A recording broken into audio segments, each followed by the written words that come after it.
ਲੁਧਿਆਣਾ ਖਬਰਨਾਮਾ ਵੇਖ ਰਹੇ ਸਾਰੇ ਦਰਸ਼ਕਾਂ ਦਾ ਸਵਾਗਤ ਹੈ। ਮੈਂ ਹਾਂ ਨਿਰਮਲਜੀਤ ਕੌਰ ਤੇ ਬੁਲੇਟਿਨ ਦੀ ਸ਼ੁਰੂਆਤ ਤੋਂ ਪਹਿਲਾਂ ਇੱਕ ਨਜ਼ਰ ਅਹਿਮ ਸੁਰਖੀਆਂ ਤੇ।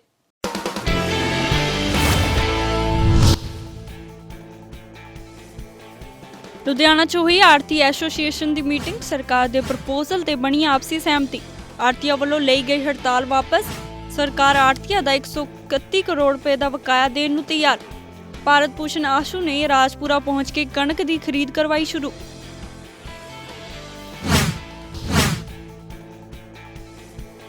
ਖੰਨਾ ਦੇ ਇਕੋਲਾਹਾ 'ਚ ਏਟੀਐਮ ਦੀ ਕੀਤੀ ਗਈ ਲੁੱਟ, ਲੁਟੇਰਿਆਂ ਵੱਲੋਂ ਏਟੀਐਮ ਕੱਟਣ ਸਮੇਂ ਲੱਗੀ ਅੱਗ।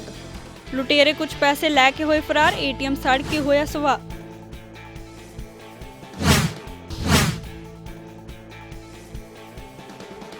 ਮਿਨੀ ਰੋਜ਼ ਗਾਰਡਨ ਬਾਹਰ ਸੁਰਿੰਦਰ ਡਾਵਰ ਕੀਤੀ ਪ੍ਰੈਸ ਵਾਰਤਾ, ਭਾਜਪਾ ਆਗੂਆਂ ਵੱਲੋਂ ਚੁੱਕੇ ਸਵਾਲਾਂ ਦਾ ਦਿੱਤਾ ਜਵਾਬ। ਲੁਧਿਆਣਾ ਦੇ ਪਾਰਸ਼ਦ ਹੋਏ ਸ਼ਾਮਲ।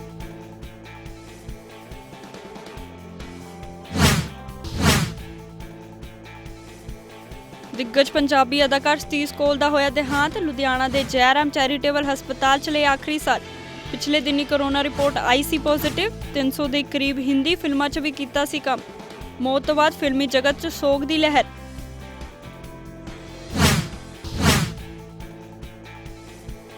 ਲੁਧਿਆਣਾ 'ਚ ਲਾਇਆ ਗਿਆ ਯੋਗ ਕੈਂਪ, ਜੀਓ ਤੇ ਜੀਵਨ 2 ਵਿਸ਼ੇ ਤਹਿਤ ਲਾਇਆ ਗਿਆ ਕੈਂਪ। ਬਹੁ ਗਿਣਤੀ 'ਚ ਲੋਕ ਹੋਏ ਸ਼ਾਮਿਲ।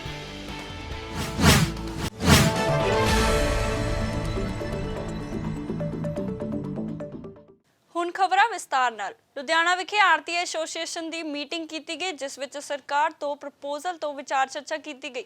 ਦੱਸ ਦਈਏ ਕਿ ਇਸ ਮੀਟਿੰਗ ਤੋਂ ਬਾਅਦ ਪੰਜਾਬ ਸਰਕਾਰ ਵੱਲੋਂ ਫੈਸਲਾ ਲਿਆ ਗਿਆ ਕਿ ਆੜਤੀਆਂ ਨੂੰ 131 ਕਰੋੜ ਦੀ ਬਕਾਇਆ ਰਾਸ਼ੀ ਦਿੱਤੀ ਜਾਵੇਗੀ। ਇਸ ਤੋਂ ਬਾਅਦ ਤੇ ਮੰਡੀਆਂ ਵਿੱਚ ਕਣਕ ਦੀ ਖਰੀਦ ਸ਼ੁਰੂ ਹੋ ਗਈ ਹੈ ਤੇ ਆੜਤੀਆਂ ਵੱਲੋਂ ਆਪਣੀ ਹੜਤਾਲ ਖਤਮ ਕਰ ਦਿੱਤੀ ਗਈ ਹੈ।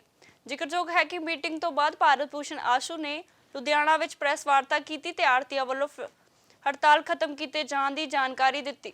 ਇਸ ਤੋਂ ਬਾਅਦ ਭਾਰਤ ਭੂਸ਼ਣ ਆਸ਼ੂ ਨੇ ਰਾਮਪੁਰਾ ਮੰਡੀ ਵਿਖੇ ਕਣਕ ਦੀ ਖਰੀਦ ਸ਼ੁਰੂ ਕਰਵਾਈ। फसल हले बहुत थोड़ी आई है, राजपुरा मंडी च पई है। मैं और सारे नुमाइंदे प्रधान जी दे नाल ਅਸੀਂ ਉੱਥੇ ਜਾ ਕੇ ਉਹਦੀ ਬੋਲੀ ਲਵਾਵਾਂਗੇ। ਸੀਐਮ ਸਾਹਿਬ ਵੱਲੋਂ ਰਸਮੀ ਤੌਰ ਤੇ ਜੋ ਐਲਾਨ ਕੀਤਾ ਗਿਆ ਉਹਦੀ ਰਸਮੀ ਤੌਰ ਤੇ ਸ਼ੁਰੂਆਤ ਕਰਵਾਵਾਂਗੇ। ਮੈਂ ਧੰਨਵਾਦੀ ਹਾਂ ਪਹਿਲਾਂ ਸਾਰੇ ਭਾਈਚਾਰੇ ਦਾ ਔਰ ਧੰਨਵਾਦ ਕਰਦਾ ਸੀਐਮ ਸਾਹਿਬ ਦਾ, ਜਿਨ੍ਹਾਂ ਨੇ ਆੜਤੀ ਭਾਈਚਾਰੇ ਦੀਆਂ ਮੰਗਾਂ, ਚਾਹੇ ਉਹ 131 ਕਰੋੜ ਵਾਲੀ ਸੀ, ਚਾਹੇ ਐਫਸੀਆਈ ਦੇ ਨਾਲ ਰਿਲੇਟਡ ਇਸ਼ੂਜ਼ ਸੀਗੇ, ਉਹ ਸਾਰੀਆਂ ਮੰਨ ਲਈਆਂ ਤੇ ਭਾਈਚਾਰੇ ਨੂੰ ਥੋੜਾ ਜਿਹਾ ਉਹਦੇ ਨਾਲ ਸਾਹ ਮਿਲੇਗਾ, ਕਿਉਂਕਿ ਸੈਂਟਰ ਗਵਰਨਮੈਂਟ ਨੇ ਕਾਫੀ ਰਿਸਟ੍ਰਿਕਸ਼ਨਾਂ ਇਹਨਾਂ ਦੇ ਉੱਪਰ ਲਾਉਣ ਦੀ ਕੋਸ਼ਿਸ਼ ਕੀਤੀ ਹੈ। ਅਸੀਂ ਉਹ ਵੀ ਕਿਸ ਤਰੀਕੇ ਖਤਮ ਕਰਨੀ ਹੈ ਉਹ ਵੀ ਕੋਸ਼ਿਸ਼ ਕਰਾਂਗੇ ਆਉਣ ਵਾਲੇ ਟਾਈਮ 'ਚ। ਤੇ ਹੁਣ ਜੋ ਅੱਜ ਸਭ ਤੋਂ ਜ਼ਰੂਰੀ ਚੀਜ਼ ਸੀਗੀ ਉਹ ਅੱਜ ਅਸੀਂ ਰਸਮੀ ਤੌਰ ਤੇ ਸ਼ੁਰੂਆਤ ਕਰਨ ਜਾ ਰਹੇ ਹਾਂ। ਪੇਮੈਂਟ ਜਿਹੜੀ ਹੈ ਉਹ ਸਿੱਧੀ ਕਿਸਾਨਾਂ ਦੇ ਖਾਤੇ 'ਚ ਜਾਏਗੀ, ਪਰ ਉਹਦੇ ਵਿੱਚ ਆੜਤੀਆਂ ਦਾ ਕੰਟਰੋਲ ਬਕਾਇਦਾ ਤੌਰ ਤੇ ਰਵੇ ਉਸ ਪੇਮੈਂਟ ਦੇ ਉੱਤੇ, ਉਹ ਵੀ ਇਨਸ਼ੋਰ ਕੀਤਾ ਗਿਆ ਜਿਹੜਾ ਨਵਾਂ ਸਿਸਟਮ ਅਸੀਂ ਡਿਵੈਲਪ ਕੀਤਾ। ਸਰ ਆੜਤੀਆਂ ਨੂੰ ਕਿਸ ਤਰ੍ਹਾਂ ਫਿਰ ਪੇਮੈਂਟ ਕੀਤੀ ਜਾਵੇਗੀ ਜਿਹੜੀ ਥੱਲੇ ਲਾਏਗੀ? ਆੜਤੀਆਂ ਨੂੰ ਜਿਵੇਂ ਆੜਤ ਪਹਿਲਾਂ ਮਿਲਦੀ ਸੀ ਉਵੇਂ ਹੀ ਮਿਲੇਗੀ। ਆੜਤੀਆਂ ਦੀ ਪੇਮੈਂਟ ਬਿਲਕੁਲ ਨਹੀਂ ਰੁਕੇਗੀ। ਅਸੀਂ ਉਹਨਾਂ ਦੀ ਲੇਬਰ, ਉਹਨਾਂ ਦੇ ਹੋਰ ਜਿਹੜੇ ਖਰਚੇ ਨੇ ਉਹ ਵੀ ਬਕਾਇਦਾ ਦਿੱਤੇ ਜਾਣਗੇ। ਸਾਡੀਆਂ ਸਟੇਟ ਏਜੰਸੀਆਂ ਤਾਂ ਪਹਿਲਾਂ ਤੋਂ ਹੀ ਦਿੰਦੀਆਂ ਸੀਗੀਆਂ, ਜਿਹੜੀ ਇੱਕ ਐਫਸੀਆਈ ਸੀਗੀ ਉਹਨਾਂ ਨੂੰ ਵੀ ਸੀਐਮ ਸਾਹਿਬ ਵੱਲੋਂ ਹਦਾਇਤਾਂ ਦੇ ਦਿੱਤੀਆਂ ਗਈਆਂ ਵੀ ਉਹ ਵੀ ਕੋਈ ਕਟੌਤੀ ਨਹੀਂ ਕਰਨਗੇ ਤੇ ਇਹਨਾਂ ਦੇ ਪੂਰੇ ਪੈਸੇ ਇਹਨਾਂ ਦੇ ਖਾਤਿਆਂ 'ਚ ਪਾਉਣਗੇ। ਕੋਈ ਵੀ ਆੜਤੀ ਭਾਈਚਾਰੇ ਦੀ ਇੱਕ ਵੀ ਕਮਿਸ਼ਨ ਜਿਹੜੀ 46 ਰੁਪਏ ਉਹਨਾਂ ਨੇ ਰੱਖੀ ਹੋਈ ਹੈ, ਅਸੀਂ ਉਹਨੂੰ ਕੋਸ਼ਿਸ਼ ਕਰਾਂਗੇ ਪਹਿਲਾਂ ਤਾਂ ਦੁਬਾਰਾ 2.5% ਕਰਾਉਣ ਦੀ, ਪਰ 46 ਰੁਪਏ ਤੋਂ ਇੱਕ ਵੀ ਪੈਸਾ ਕੱਟਿਆ ਨਹੀਂ ਜਾਏਗਾ। ਆੜਤੀਆਂ ਨੂੰ ਇੱਕ ਪੈਸਾ ਮਿਲੇਗਾ। ਜਿਹੜਾ 131 ਕਰੋੜ ਕਿਸੇ ਕਾਰਨ ਕਰਕੇ ਅੱਜ ਤੋਂ ਸਵਾ ਸਾਲ 1.5 ਸਾਲ ਪਹਿਲਾਂ ਦਾ ਰੁਕਿਆ ਹੋਇਆ ਸੀਗਾ, ਉਹ ਸੀਐਮ ਸਾਹਿਬ ਨੇ ਖਜ਼ਾਨੇ ਤੋਂ ਜਾਰੀ ਕਰਨ ਦੇ ਆਰਡਰ ਕਰ ਦਿੱਤੇ ਗਏ ਆ। ਇਹੋ ਜਿਹਾ ਜੇ ਕੋਈ ਕਲਿੱਪ ਕਿਸੇ ਕੋਲ ਹੈ ਤਾਂ ਉਹ ਭਰਮਾਉਣ ਵਾਲਾ ਆ। ਮੈਂ ਬਹੁਤ ਸਪੈਸੀਫਿਕਲੀ ਸਾਰਿਆਂ ਦੇ ਹਾਜ਼ਰੀ 'ਚ ਇਹ ਕਹਿ ਰਿਹਾ ਵੀ ਆੜਤੀਆਂ ਦਾ ਜਿਹੜਾ ਉਹਨਾਂ ਦੀ ਬਣਦੀ ਆੜਤ ਹੈ ਉਹਨਾਂ ਨੂੰ ਬਕਾਇਦਾ ਤੌਰ ਤੇ ਜਿਵੇਂ ਅੱਗੇ ਮਿਲਦੀ ਸੀ ਉਵੇਂ ਹੀ ਮਿਲਦੀ ਰਹੇਗੀ। ਪੂਰੀ ਚੱਕੀ ਜਾਵੇਗੀ ਮੰਡੀ ਮੈਂ ਅੱਜ ਹੀ ਰਾਜਪੁਰੇ ਰਸਮੀ ਤੌਰ ਤੇ ਸ਼ੁਰੂਆਤ ਕਰਨ ਜਾ ਰਿਹਾ। ਮੇਰੇ ਨਾਲ ਆੜਤੀ ਸਹਿਬਾਨ ਜਾ ਰਹੇ ਆ ਤਾਂ ਕਿ ਕਿਸੇ ਨੂੰ ਕੋਈ ਖਦਸ਼ਾ ਨਾ ਰਵੇ ਵੀ ਕਿਸੇ ਤਰੀਕੇ ਦੀ ਕੋਈ ਹੜਤਾਲ ਆ। ਬਕਾਇਦਾ ਤੌਰ ਤੇ ਪ੍ਰੋਕਿਉਰਮੈਂਟ ਹੋਏਗੀ, ਸਮੂਥਲੀ ਹੋਏਗੀ। ਕਿਸਾਨਾਂ ਦੀ ਫਸਲ ਲਈ ਇੱਕ ਦਾਣਾ ਚੱਕਿਆ ਜਾਏਗਾ ਤੇ ਉਸ ਦਾਣੇ ਦਾ ਬਣਦਾ ਇੱਕ ਪੈਸਾ ਕਿਸਾਨਾਂ ਦੇ ਖਾਤੇ 'ਚ ਵੀ ਜਾਏਗਾ। ਉਸ ਫਸਲ ਦੀ ਬਣਦੀ ਆੜਤ ਆੜਤੀਆਂ ਦੇ ਖਾਤੇ 'ਚ ਜਾਏਗੀ ਤੇ ਜਿਹੜੀ ਲੇਬਰ ਤੇ ਜਿਹੜਾ ਟਰਾਂਸਪੋਰਟਰ ਵਿੱਚ ਇਨਵੋਲਵ ਰਹੇਗਾ ਉਹਨਾਂ ਨੂੰ ਵੀ ਉਹਨਾਂ ਦਾ ਬਣਦਾ ਇੱਕ ਇੱਕ ਪੈਸਾ ਅਦਾ ਕੀਤਾ ਜਾਏਗਾ। ਅਸੀਂ ਜਿਹੜਾ 5 ਅਪ੍ਰੈਲ ਨੂੰ ਬਾਘਾ ਪੁਰਾਣਾ ਦੇ ਵਿੱਚ 10 ਤਰੀਕ ਤੋਂ ਮੰਡੀਆਂ ਬੰਦ ਕਰਨ ਦਾ ਫੈਸਲਾ ਕੀਤਾ ਸੀ, ਉਹਦੇ ਵਾਸਤੇ ਅੱਜ ਮੀਟਿੰਗ ਕੀਤੀ ਗਈ। ਬਹੁਤ ਸਾਰੇ ਸੁਝਾਅ ਆਏ, ਬਹੁਤ ਸਾਰੇ ਗਿਲੇ ਸ਼ਿਕਵੇ ਹੋਏ। ਉਸ ਤੋਂ ਬਾਅਦ ਅਸੀਂ ਆਪਣੇ ਜ਼ਿਲ੍ਹੇ ਪ੍ਰਧਾਨਾਂ ਨੂੰ ਇਹ ਪਾਵਰ ਦਿੱਤੀ ਵੀ ਤੁਸੀਂ ਇਹ ਫੈਸਲਾ ਕਰੋ ਵੀ ਆਪਾਂ ਕੀ ਕਰਨਾ ਹੈ, ਹੜਤਾਲ ਨੂੰ ਰੈਗੂਲਰ ਕਰਨਾ ਹੈ ਜਾਂ ਆਪਾਂ ਕਿਸਾਨ ਦੇ ਹਿੱਤ ਵਾਸਤੇ ਆਉਣ ਵਾਲਾ ਸਮਾਂ ਪਤਾ ਨਹੀਂ ਕਿਹੋ ਜਿਹੇ ਮੌਸਮ ਆਉਣ ਵਾਲੇ ਦਿਨ ਚ ਆਉਣਾ ਹੈ। ਕਿਸਾਨ ਦਿੱਲੀ ਦੇ ਬਾਰਡਰ ਦੇ ਉੱਪਰ ਲੜਾਈ ਲੜ ਰਿਹਾ, ਉਹਦਾ ਦੇ ਸਾਥੀ ਫਸਲਾਂ ਕਟਾਈ ਕਰ ਰਹੇ ਆ ਤੇ ਜੇ ਮੰਡੀਆਂ 'ਚ ਬਹਿ ਕੇ ਬੜੀ ਪ੍ਰੋਬਲਮ ਆਏਗੀ। ਕਿਸਾਨ ਹਿੱਤਾਂ ਨੂੰ ਮੁੱਖ ਰੱਖਦੇ ਹੋਇਆਂ ਅਸੀਂ ਅੱਜ ਇਹ ਫੈਸਲਾ ਕੀਤਾ ਹੈ। ਜਿਹੜਾ ਪੰਜਾਬ ਸਰਕਾਰ ਨੇ ਪੌਣੇ 2 ਸਾਲ ਤੋਂ 131 ਕਰੋੜ ਰੁਪਏ ਸਾਡੇ ਆੜ੍ਹਤੀਆਂ ਦਾ ਖੜਾ ਸੀ, ਉਹਦੇ ਵਾਸਤੇ ਹੁਣੇ ਮਹਾਰਾਜਾ ਕੈਪਟਨ ਅਮਰਿੰਦਰ ਸਿੰਘ ਜੀ ਮੁੱਖ ਮੰਤਰੀ ਪੰਜਾਬ ਸਾਡੇ ਸ਼ਾਮਲ ਹੋਏ। ਉਹਨਾਂ ਨੇ ਯਕੀਨ ਦਵਾਇਆ ਵੀ ਮੰਡੇ ਤੋਂ 131 ਕਰੋੜ ਰੁਪਏ ਦੀ ਪੂਰੀ ਰਕਮ, ਚਾਹੇ ਕੋਈ PFMS ਪੋਰਟਲ ਚੜਿਆ ਚਾਹੇ ਨਹੀਂ ਚੜਿਆ, ਉਹ ਸਾਰੇ ਪੈਸੇ ਪੰਜਾਬ ਦੇ ਸਮੂਹ ਆੜ੍ਹਤੀ ਜਿਨ੍ਹਾਂ ਦੇ ਪੈਸੇ ਰੁਕੇ ਆ ਉਹ ਮੰਡੇ ਤੋਂ ਸ਼ੁਰੂ ਹੋ ਜਾਣਗੇ। ਖੰਨਾ ਦੇ ਇਕੋਲਾਹਾ ਵਿੱਚ ATM ਦੇ ਲੁੱਟ ਦੀ ਵਾਰਦਾਤ ਸਾਹਮਣੇ ਆਈ ਹੈ। 3 ਲੁਟੇਰਿਆਂ ਨੇ SBI ਬੈਂਕ ਦੇ ATM 'ਚ ਲੁੱਟ ਦੀ ਵਾਰਦਾਤ ਨੂੰ ਅੰਜਾਮ ਦਿੱਤਾ ਹੈ। ਦੱਸ ਦਈਏ ਕਿ ਲੁਟੇਰੇ ATM ਨੂੰ ਕੱਟਣ ਲਈ ਆਪਣਾ ਕਟਰ ਵੀ ਨਾਲ ਲੈ ਕੇ ਆਏ ਸੀ ਤੇ ATM ਨੂੰ ਕੱਟਣ ਮੌਕੇ ਅਚਾਨਕ ATM ਵਿੱਚ ਅੱਗ ਲੱਗ ਗਈ, ਜਿਸ ਤੋਂ ਬਾਅਦ ਅਫੜਾ ਤਫੜੀ ਦਾ ਮਾਹੌਲ ਬਣ ਗਿਆ। ਲੁਟੇਰੇ ਕੁਝ ਕੈਸ਼ ਲੈ ਕੇ ਚਲੇ ਗਏ ਤੇ ATM ਸੜ ਕੇ ਸਵਾਹ ਹੋ ਗਿਆ। ਦੱਸ ਦਈਏ ਕਿ ਸੂਚਨਾ ਮਿਲਦੇ ਹੀ ਫਾਇਰ ਬ੍ਰਿਗੇਡ ਮੌਕੇ ਤੇ ਪਹੁੰਚੀ ਅਤੇ ਅੱਗ ਨੂੰ ਕਾਬੂ ਪਾਇਆ ਗਿਆ। ਪੁਲਿਸ ਅਜੇ ਜਾਂਚ ਦੀ ਗੱਲ ਕਰ ਰਹੀ ਹੈ। ਐਕਚੁਅਲੀ 5 ਵਜੇ ਮੈਨੂੰ ਫੋਨ ਆਇਆ ਸੀ ਉਰੇ ਜਿਹੜੇ ਲੋਕਲ ਪਿੰਡ ਵਾਲੇ ਨੇ ਤਾਂ ਵੀ ਅੱਗ ਲੱਗ ਚੁੱਕੀ ਹੈ ATM 'ਚ, ਤੇ ਅੱਧੇ ਘੰਟੇ ਦੇ ਅੰਦਰ ਜਦੋਂ ਮੈਂ ਉਰੇ ਪਹੁੰਚ ਕੇ ਦੇਖਿਆ ਤਾਂ ਸਾਰਾ ਕੁਝ ਸੜਿਆ ਹੋਇਆ ਸੀ। ਅਸੀਂ ਪੁਲਿਸ ਪਹੁੰਚ ਗਈ ਸੀ ਤੇ ਕਾਫੀ ਹੋਰ ਕਾਫੀ ਪਿੰਡ ਦੇ ਬੰਦੇ ਇਕੱਠੇ ਹੋਏ ਸੀ। ਮੇਰਾ ਸਟਾਫ ਤੇ ਮੈਂ 5:30 ਪੌਣੇ 6 ਦੇ ਕਰੀਬ ਪਹੁੰਚ ਗਏ ਤੇ ਆ ਕੇ ਦੇਖਿਆ ਤਾਂ ਸਾਰਾ ਕੁਝ ਜਲਿਆ ਹੋਇਆ ਸੀ। ਅੰਦਰ ATM ਮਸ਼ੀਨ, ਸ਼ਟਰ, ਬਾਹਰ ਦੇ ਜਿਹੜੇ ਬੋਰਡਿੰਗ ਵਗੈਰਾ ਹੁੰਦੇ ਆ ਸਾਰੇ ਜਲੇ ਹੋਏ ਸੀ। ਤੇ ਜਿਹੜੀ ਅਮਾਉਂਟ ਸੀ ATM ਦੇ ਵਿੱਚ ਕਿੰਨੀ ਸੀਗੀ? ਸਰ ਉਹ ਨਾ ਹਜੇ ਸਾਡੇ BGL ਕਿਉਂਕਿ ਬ੍ਰਾਂਚ ਸਾਰਾ ਬੰਦ ਪਈ ਆ, ਉਹ ਐਗਜ਼ੈਕਟ ਅਮਾਉਂਟ ਤਾਂ BGL ਜਿਹੜੇ ਸਾਡੇ ਅੰਦਰਲੇ ਅਕਾਊਂਟ ਹੁੰਦੇ ਆ ATM ਅਕਾਊਂਟ ਉਸ ਨੂੰ ਦੇਖ ਕੇ ਹੀ ਪਤਾ ਲੱਗਦਾ। ਅੱਜ ਸਵੇਰੇ ਮਾਰਨਿੰਗ ਸਾਨੂੰ ਇਨਫੋਰਮੇਸ਼ਨ ਆਈ ਸੀ ਕਿ ਉੱਥੇ ATM ਦੇ ਵਿੱਚ ਕਿਸੇ ਨੇ ਉੱਥੋਂ ਉਹਨੂੰ ਲੁੱਟ ਲਿਆ ਹੈਗਾ ATM ਨੂੰ। ਇਕਲਾਹੇ ਉੱਥੇ ਸਾਡੇ DSP ਸਾਹਿਬ ਆਪਣੇ ਸਬ ਡਿਵੀਜ਼ਨ ਖੰਨਾ ਤੇ SPD ਦੋਨਾਂ ਨੇ ਵਿਜ਼ਿਟ ਕੀਤੀ ਹੈ ਜਗ੍ਹਾ ਦਾ। ਉੱਥੋਂ ਕਿਸੇ ਨੇ ਰਾਤ ਨੂੰ 2:30 ਵਜੇ ਆ ਕੇ ਉਹ ATM ਨੂੰ ਕੱਟਣ ਦੀ ਕੋਸ਼ਿਸ਼ ਕੀਤੀ। ਉਹਦੇ ਬਾਅਦ ਉਹਨਾਂ ਨੇ ਉਸ ATM ਨੂੰ ਅੱਗ ਲਾਤੀ। ਅੱਗ ਲੱਗਣ ਕਾਰਨ ਸਾਰੇ ਜਿਹੜੇ ਨੋਟ ਸੀਗੇ ਉੱਥੇ ਉਹ ਸੜ ਗਏ ਹੈਗੇ ਆ। ਉੱਥੋਂ ਉਹਦੇ ਬਾਅਦ ਉੱਥੋਂ ਉਹਨਾਂ ਨੇ ਅਟੈਂਡ ਕਰਨ ਦੇ ਬਾਅਦ ਉੱਥੋਂ ਫਰਾਰ ਹੋ ਗਏ ਆ ਤੇ ਅਸੀਂ ਮਸਲਾ 'ਚ ਜਿਹੜਾ ਹੈਗਾ ਦਰਜ ਕਰਤਾ ਹੈਗਾ ਤੇ ਜਲਦ ਤੋਂ ਜਲਦ ਜਿਹੜੇ ਬੰਦੇ ਹੈਗੇ ਉਹ ਫੜੇ ਜਾਣਗੇ। ਖੰਨਾ ਵਿਖੇ ਪੰਜਾਬ ਪੁਲਿਸ ਵੱਲੋਂ ਪ੍ਰੈਸ ਵਾਰਤਾ ਕੀਤੀ ਗਈ, ਜਿਸ ਦੌਰਾਨ SSP ਗੁਰਸ਼ਰਨਦੀਪ ਸਿੰਘ ਗਰੇਵਾਲ ਨੇ ਦੱਸਿਆ ਕਿ ਦੋਰਾਹਾ ਪੁਲਿਸ ਵੱਲੋਂ ਨਾਕਾਬੰਦੀ ਦੌਰਾਨ 2 ਵਿਅਕਤੀਆਂ ਨੂੰ ਕਾਬੂ ਕੀਤਾ ਗਿਆ, ਜਿਨ੍ਹਾਂ ਕੋਲ 2 ਪਿਸਟਲ, 312 ਬੋਰ, 13 ਜਿੰਦਾ ਕਾਰਤੂਸ ਬਰਾਮਦ ਕੀਤੇ ਗਏ ਹਨ। ਉਹਨਾਂ ਦੱਸਿਆ ਕਿ ਕਥਿਤ ਵਿਅਕਤੀ ਤੇ ਦੂਸਰੇ ਰਾਜਾਂ ਵਿੱਚ ਪਹਿਲਾਂ ਹੀ 8 ਅਪਰਾਧਿਕ ਮਾਮਲੇ ਦਰਜ ਹਨ। ਉਹਨਾਂ ਦੱਸਿਆ ਕਿ ਦੋਵਾਂ ਵਿੱਚੋਂ ਇੱਕ ਦਿੱਲੀ ਦੀ ਤਿਹਾੜ ਜੇਲ੍ਹ 'ਚ ਪੈਰੋਲ ਤੋਂ ਬਾਹਰ ਆਇਆ ਹੋਇਆ ਹੈ। ਉਹਨਾਂ ਦੱਸਿਆ ਕਿ ਫੜੇ ਗਏ ਦੋਵੇਂ ਵਿਅਕਤੀਆਂ ਪਾਸੋਂ ਪੁੱਛਗਿੱਛ ਕੀਤੀ ਜਾ ਰਹੀ ਹੈ ਅਤੇ ਕਈ ਹੋਰ ਅਹਿਮ ਖੁਲਾਸੇ ਹੋ ਸਕਦੇ ਹਨ। ਖੰਨਾ ਪੁਲਿਸ ਦੇ ਵੱਲੋਂ ਸ਼ਰਾਰਤੀ ਅਨਸਰਾਂ ਨੂੰ ਨੱਥ ਪਾਉਣ ਦੇ ਲਈ ਇੱਕ ਮੁਹਿੰਮ ਚਲਾਈ ਗਈ ਆ, ਜਿਸ ਦੇ ਵਿੱਚ SSP ਖੰਨਾ ਦੇ ਕਹਿਣ ਦੇ ਮੁਤਾਬਕ ਵੀ ਅਸੀਂ ਕਿਸੇ ਵੀ ਸ਼ਰਾਰਤੀ ਅਨਸਰਾਂ ਨੂੰ ਪੁਲਿਸ ਜ਼ਿਲ੍ਹੇ ਖੰਨਾ ਦੇ ਵਿੱਚ ਨਹੀਂ ਫਰਕਣ ਦਿੱਤਾ ਜਾਵੇਗਾ। ਗੱਲਬਾਤ ਕਰਾਂਗੇ SSP ਸਰਦਾਰ ਗੁਰਸ਼ਰਨਦੀਪ ਸਿੰਘ ਗਰੇਵਾਲ ਖੰਨਾ, ਜਿਨ੍ਹਾਂ ਨੇ ਅੱਜ ਵੀ ਕਾਫੀ ਗਿਣਤੀ ਦੇ ਵਿੱਚ ਪਿਸਤੌਲ ਬਰਾਮਦ ਕੀਤੇ ਨੇ ਤੇ ਪਿਛਲੇ ਕਾਫੀ ਲੰਬੇ ਸਮੇਂ ਤੋਂ ਚਾਹੇ ਕੋਈ ਡਰੱਗ ਮਾਫੀਆ ਹੋਵੇ, ਚਾਹੇ ਕੋਈ ਸ਼ਰਾਰਤੀ ਅਨਸਰ ਹੋਵੇ, ਕਿਸੇ ਨੂੰ ਹਰੇਕ ਨੂੰ ਫੜ ਕੇ ਨੱਥ ਪਾ ਕੇ ਉਹਨਾਂ ਨੇ ਜੇਲ੍ਹ ਦੇ ਵਿੱਚ ਛੁੱਟਿਆ ਹੈਗਾ। ਗੱਲਬਾਤ ਕਰਾਂਗੇ। ਡੇਲੀ ਪੋਸਟ ਤੁਹਾਡਾ ਸਵਾਗਤ ਹੈ ਜੀ। ਗਰੇਵਾਲ ਸਾਹਿਬ, ਜਿਹੜੇ ਤੁਸੀਂ ਕਾਫੀ ਲੰਬੇ ਸਮੇਂ ਤੋਂ ਸ਼ਰਾਰਤੀ ਅਨਸਰਾਂ ਨੂੰ ਨੱਥ ਪਾਈ ਜਾ ਰਹੀ ਆ, ਹੁਣ ਤੱਕ ਕਿਹੜੀ ਤੁਸੀਂ ਕਾਰਜਕਾਰੀ ਕੀਤੀ ਹੈ, ਕਿੰਨੇ ਕੁ ਰਿਕਵਰੀ ਕੀਤੀ ਹੈਗੀ ਆ? ਦੇਖੋ ਜੀ, ਅਸੀਂ ਤਕਰੀਬਨ ਅਪ੍ਰੈਲ ਦੇ ਮਹੀਨੇ 'ਚ ਹੀ ਪਿਛਲੇ 10 ਦਿਨਾਂ ਦੇ ਵਿੱਚ ਅਸੀਂ 12 ਰਿਵਾਲਵਰ ਤੇ ਪਿਸਟਲ ਮਿਲਾ ਕੇ ਅਸੀਂ ਰਿਕਵਰ ਕੀਤੇ ਹੈਗੇ ਆ। ਤੇ NDPS ਦੀ ਗੱਲ ਕਰੀਏ, ਅਸੀਂ 52 ਕਿਲੋ ਗਾਂਜਾ ਰਿਕਵਰ ਕੀਤਾ ਹੈਗਾ ਤੇ 4 ਕਿਲੋ ਹੈਰਨ ਰਿਕਵਰ ਕੀਤੀ ਹੈਗੀ ਆ। ਜਿਹੜੇ ਵੈਪਨ ਰਿਕਵਰ ਕੀਤੇ ਹੈਗੇ ਆ, ਵੱਖ-ਵੱਖ 3 ਅਸੀਂ ਪਰਚੇ ਦਿੱਤੇ ਆ। ਪਹਿਲੇ ਪਰਚੇ ਵਿੱਚ ਜਿਹੜੇ ਅਸੀਂ ਬੰਦੇ ਫੜੇ ਸੀ ਉਹ ਫਿਰੋਜ਼ਪੁਰ ਸਾਈਡ ਦੇ ਸੀਗੇ, ਜਿਹੜੇ ਕਿ ਪਲਾਨ ਬਣਾ ਰਹੇ ਸੀ ਕਿ ਜਿਨ੍ਹਾਂ ਨੇ ਮੁਕਤਸਰ ਵਾਲੇ ਪਾਸੇ ਇੱਕ ਕੈਸ਼ ਵੈਨ ਲੁੱਟਣ ਦਾ ਜਿਹੜਾ ਕਿ ਉਹਨਾਂ ਨੇ ਪਲਾਨ ਬਣਾਇਆ ਸੀਗਾ।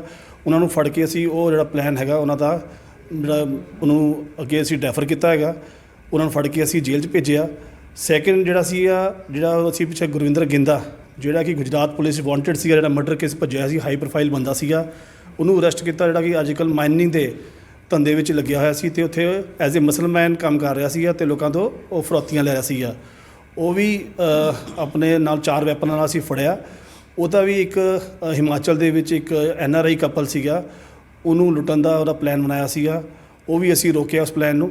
ਜਿਹੜਾ ਕਿ ਹੁਣ ਅਸੀਂ ਅੱਜ ਜਿਹੜੀ ਪ੍ਰੈਸ ਕਾਨਫਰੰਸ ਕੀਤੀ ਹੈਗੀ ਆ, ਇਹ 'ਚ ਜੁਗਰਾਜ ਨਾਮ ਦਾ ਬੰਦਾ ਜਿਹੜਾ ਕਿ ਉੱਤਰਾਖੰਡ ਦਾ ਹੈਗਾ ਅਤੇ ਉਹਦੇ ਨਾਲ ਹਰਮਨਪ੍ਰੀਤ ਜਿਹੜਾ ਕਿ UP ਦਾ ਹੈਗਾ, ਇਹਨਾਂ ਨੂੰ ਕਾਬੂ ਕੀਤਾ ਅਤੇ ਇਹਨਾਂ ਤੋਂ 3 ਪਿਸਤੌਲ ਅਸੀਂ ਰਿਕਵਰ ਕੀਤੇ ਹੈਗੇ ਆ। ਇੱਕ ਚਾਚਾ ਨਾਮ ਦਾ ਬੰਦਾ ਸੀ ਹਰਿਦੁਆਰ ਦਾ, ਉਹਦੇ ਨਾਲ ਮਿਲ ਕੇ ਇਹਨਾਂ ਨੇ ਮਾਰਚ ਦੇ ਮਹੀਨੇ ਦੇ ਵਿੱਚ ਚੰਡੀਗੜ੍ਹ ਦੇ ਵਿੱਚ ਇੱਕ ਬੈਂਕ ਰੋਬਰੀ ਕਰਨੀ ਸੀਗੀ, ਉਹ 'ਚ ਇਹਨਾਂ ਨੇ ਰੈਕੀ ਕੀਤੀ, ਬਟ ਕੁਝ ਕਾਰਨਾਂਵਸ਼ ਇਹਨਾਂ ਤੋਂ ਉਹ ਸਫਲ ਨਹੀਂ ਹੋ ਪਾਏ।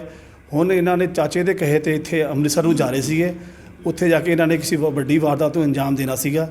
ਲੇਕਿਨ ਜਿਹੜਾ ਸਾਨੂੰ ਹੁਣ ਪਤਾ ਚੱਲਿਆ ਕਿ ਚਾਚਾ ਵੀ ਦਿੱਲੀ ਪੁਲਿਸ ਦੇ ਕਾਬੂ ਆ ਗਿਆ ਅਤੇ ਉਹਦੇ ਕੋਲ ਵੀ ਵੈਪਨਸ ਦੀ ਰਿਕਵਰੀ ਹੋਈ ਆ। ਸੋ ਇੱਕ ਜਿਹੜੀ ਵੱਡੀ ਵਾਰਦਾਤ ਹੈ, ਇਹਨੂੰ ਵੀ ਰੋਕਿਆ ਗਿਆ ਹੈ ਖੰਨਾ ਪੁਲਿਸ ਵੱਲੋਂ। ਬਿਲਕੁਲ ਜੀ, ਜੇਕਰ ਗੱਲਬਾਤ ਕਰੀਏ ਆਪਾਂ ਡਰੱਗਸ ਦੇ ਮਾਮਲੇ ਵਿੱਚ ਵੀ ਖੰਨਾ ਪੁਲਿਸ ਨੇ ਕਾਫੀ ਬੀਤੇ ਦਿਨਾਂ ਦੇ ਵਿੱਚ ਹੈਰੋਨ ਵਗੈਰਾ ਫੜੀ ਹੈਗੀ ਹੈ, ਜਾਂ ਉਹਨਾਂ ਦਾ ਵੀ ਕੋਈ ਮਾਸਟਰਮਾਈਂਡ ਦੇ ਵਿੱਚ ਅਜੇ ਤੱਕ ਕੀ ਪੁਲਿਸ ਨੇ ਅਰੈਸਟ ਕਰ ਲਿਆ, ਕੋਈ ਅਰੈਸਟ ਤੋਂ ਬਾਹਰ ਚੱਲ ਰਿਹਾ, ਅਤੇ ਉਹਨਾਂ ਕੋਲੋਂ ਉਹ ਕਿਸ ਤਰ੍ਹਾਂ ਫੜੀ ਗਈ ਸੀ ਜਿਹੜੀ ਹੈਰੋਨ ਭਾਰੀ ਗਿਣਤੀ ਦੇ ਕਿਲੋਗ੍ਰਾਮ ਦੇ ਵਿੱਚ ਕਿੰਨੇ 20 ਕਿਲੋਗ੍ਰਾਮ ਫੜੀ ਹੈਗੀ ਆ, ਉਹ ਕਿਸ ਤਰ੍ਹਾਂ ਸੀ? ਨਹੀਂ, ਅਸੀਂ ਦੇਖੋ ਜਿਹੜੀ ਅਸੀਂ ਸਪੈਸ਼ਲ ਨਾਕਾਬੰਦੀ ਕੀਤੀ ਸੀ, ਜਿਹਦੇ ਵਿੱਚ ਅਸੀਂ 2 ਬੰਦਿਆਂ ਨੂੰ ਫੜਿਆ ਜਿਨ੍ਹਾਂ ਕੋਲੋਂ 4 kg ਜਿਹਦੀ ਕਿ ਕੀਮਤ ਇੰਟਰਨੈਸ਼ਨਲ ਮਾਰਕੀਟ 'ਚ 20 ਕਰੋੜ ਪਾਈ ਜਾਂਦੀ ਹੈਗੀ ਆ, ਉਹ ਅਰੈਸਟ ਕੀਤੇ ਹੈਗੇ ਆ। ਉਹ ਬੰਦੇ ਦਿੱਲੀ ਤੋਂ ਜਿਹੜੇ ਕਿ ਐਜ਼ ਏ ਕੋਰੀਅਰ ਕੰਮ ਕਰ ਰਹੇ ਸੀ, ਦਿੱਲੀ ਤੋਂ ਉਹ ਆਪਣੀ ਹੈਰੋਇਨ ਲੈ ਕੇ ਆਏ ਸੀਗੇ ਅਤੇ ਉਹਨਾਂ ਨੇ ਅੱਗੇ ਖੇਮਕਰਨ ਤਰਨਤਾਰਨ ਡਿਸਟ੍ਰਿਕਟ ਦੇ ਵਿੱਚ ਜਾ ਕੇ ਉਹਨਾਂ ਨੇ ਸਪਲਾਈ ਕਰਨੀ ਸੀਗੀ। ਉਹ ਜਿਹੜਾ ਬੰਦਾ ਹੈਗਾ ਜਿਹਨੂੰ ਇਹਨਾਂ ਸਪਲਾਈ ਕਰਨੀ ਸੀ, ਅਸੀਂ ਨੋਮੀਨੇਟ ਕਰ ਲਿਆ ਹੈਗਾ ਅਤੇ ਜਲਦ ਤੋਂ ਜਲਦ ਉਹਨੂੰ ਕਾਬੂ ਕੀਤਾ ਜਾਊਗਾ।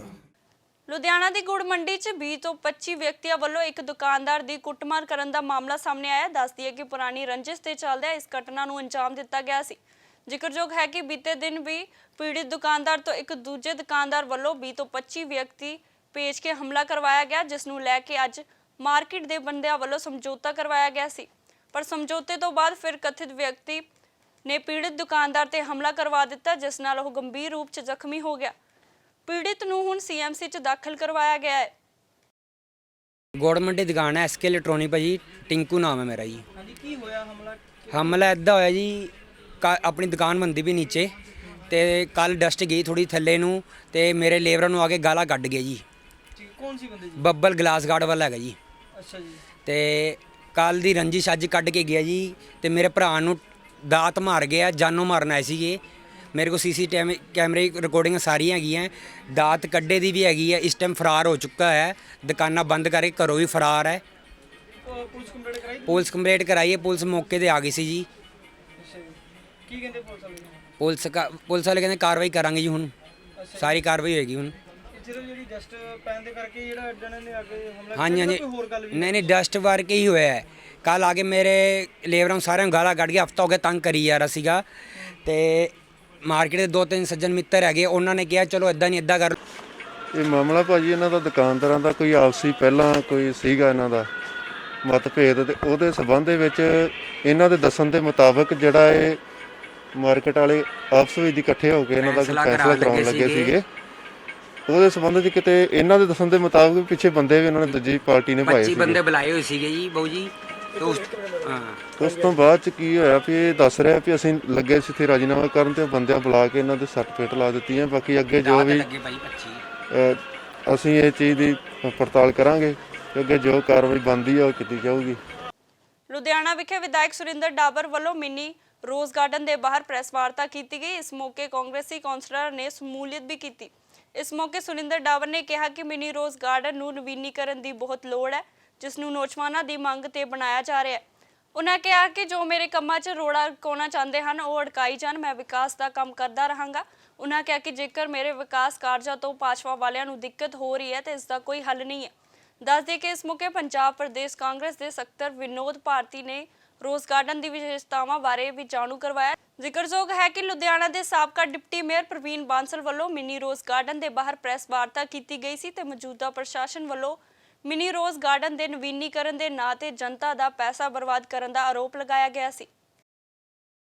ਵਧੀਆ ਅੱਜ ਦੇ ਨਵੀਂ ਟੈਕਨੋਲੋਜੀ ਦੇ ਹਿਸਾਬ ਨਾਲ ਇਹਨੂੰ ਪਾਰਕ ਨੂੰ ਡਿਵੈਲਪ ਕਰਕੇ ਦਿਆ ਇਹਨਾਂ ਦੇ। ਜਿਹੜਾ ਪਹਿਲਾਂ ਵੀ ਪਾਰਕ ਬਣਿਆ, ਮੈਂ ਨਹੀਂ ਕਹਿੰਦਾ ਕੋਈ ਮਾੜਾ ਬਣਿਆ ਸੀ, ਸਤਪਾਲ ਗੁਸਾਈ ਜੀ ਨੇ ਉਸ ਵੇਲੇ ਦਾ ਬਣਾਇਆ ਸੀ, ਉਹ ਮੈਂ ਉਹਨਾਂ ਦਾ ਸਤਿਕਾਰ ਕਰਦਾ। ਉਹਨਾਂ ਨੇ ਉਸ ਦੇ ਮੌਕੇ ਦੇ ਹਿਸਾਬ ਨਾਲ, ਉਸ ਟਾਈਮ ਦੇ ਲਿਹਾਜ਼ ਨਾਲ ਬੜਾ ਅੱਛਾ ਬਣਾਇਆ। ਪਰ ਅੱਜ ਇਹਨੂੰ 20 ਸਾਲ ਦੇ ਕਰੀਬ ਹੋ ਗਏ। ਅੱਜ ਇਹਨੂੰ ਜ਼ਰੂਰਤ ਸੀ ਕਿ ਨਵੀਂ ਟੈਕਨੋਲੋਜੀ ਇਹਦੇ ਵਿੱਚ ਲਿਆਂਦੀ ਜਾਵੇ। ਜਦੋਂ ਮੈਂ ਪਾਰਲੀਮੈਂਟ ਚੋਣਾਂ ਨੂੰ ਫੇਸ ਕਰ ਰਿਹਾ ਸੀ, ਰਵਨੀਤ ਸਿੰਘ ਬਿੱਟੂ ਮੈਂਬਰ ਪਾਰਲੀਮੈਂਟ ਮੇਰੇ ਨਾਲ ਇੱਥੇ ਵੋਟਾਂ ਦੇ ਵਾਸਤੇ ਆਏ ਸੀ।